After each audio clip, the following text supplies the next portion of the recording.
වෙලාව පාන්දර 4යි. අපි දෙන්න ආයෙත් සතියක් වැඩ කරලා ගෙදර යන්න තමයි මේ පාන්දරම නැගිටලා යන්න හදන්නේ. ඉතින්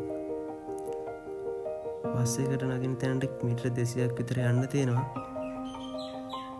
දෙන්නත් එක්ක පයින් හෙමින් ඉතින් බස් එකට නගින තැනට අපි යනවා.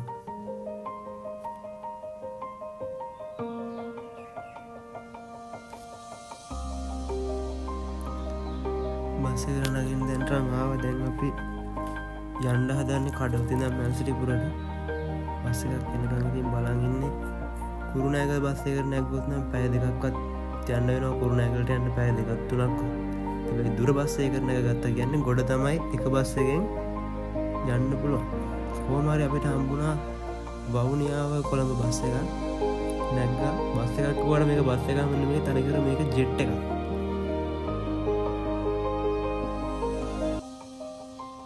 පාන්දර සෙනග නෑ. ඉතින් අවුලක් නෑ. ඉඳගෙන යන්න පුළුවන්.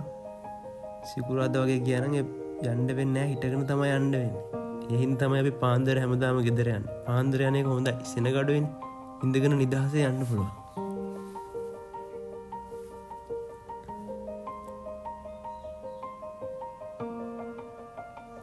දෙන්නම හොඳ නිින්දක් දාලා නැගිටිද්දින් එළිය වැටලා. ඉතින් ඒත් ගමන තාම නතර වෙලා නෑ. තාම මග කොහොම හරි හෙමින් වගේ අපිට දැවුණාට ගොඩක් හයියෙන් ඇවිල්ලා අපි කුරුණෑගලට ආවා. කොහොම හරි දැන් ඉතින් ඉන්නේ කුරුණෑගල. ක්ලාස් ගිහපු කාලේ මතක් වෙනවා. ඉතින් ඇතු කළ පෙද්දි සෑහෙන මතක ගොඩක් එකතු වෙනවා. ඉතින් මතක් වෙනවා. කුරුණෑගල කියන්නේ ඉතින් ගෙදර තමයි.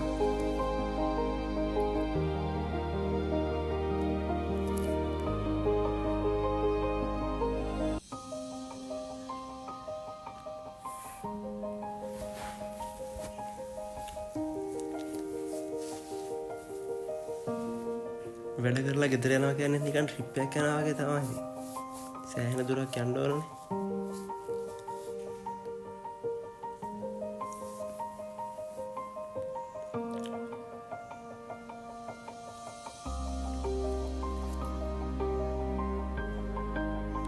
බස් එකේ යනවා වැඩම තමයි. අපි ගොඩක් හොඳට අරගෙන යනවා ඉතින්.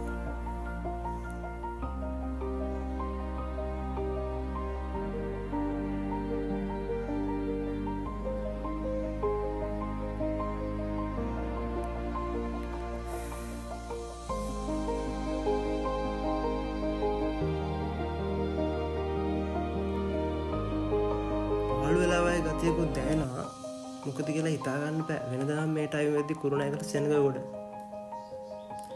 කොහොම හරි ඔන්න බස් එක නවත්තව කෝච්චියක් යනවා කියලා විනාඩි 10ක් 15ක් බලන් හිටියා. ටින් ගා ලොකු දිග කෝච්චියක් එයි කියලා හිතුවා. හැබැයි පෙට්ටි දෙක තුනයි බලන් හිටියටත් පාඩුයි.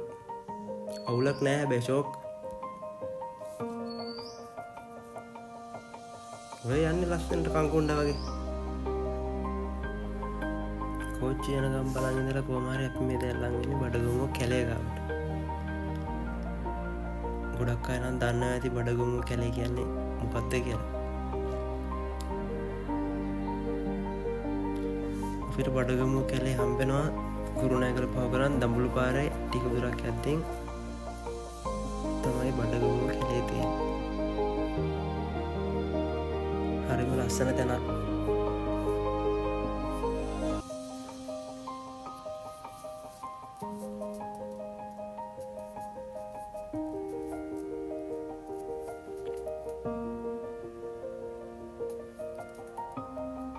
බයික් එක වගේ යද්දී නතර වෙලා ටිකක් වෙලා ඉඳලා යන්න මරු.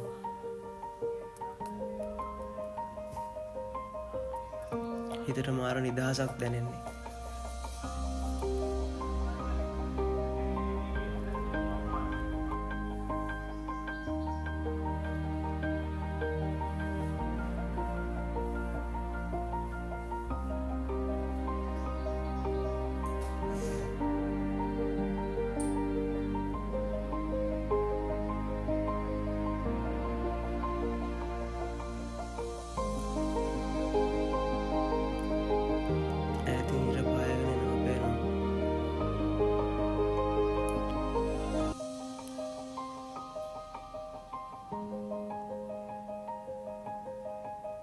මටනම් ඉතින් ඒක හරි ලස්සනයි. ඔයාලට නම් කොහොමද දන්නේ නැහැ.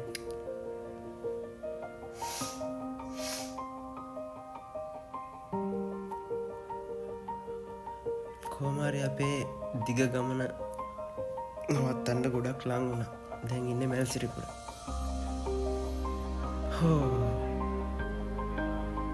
මේ තමයි අපේ ගෙදර.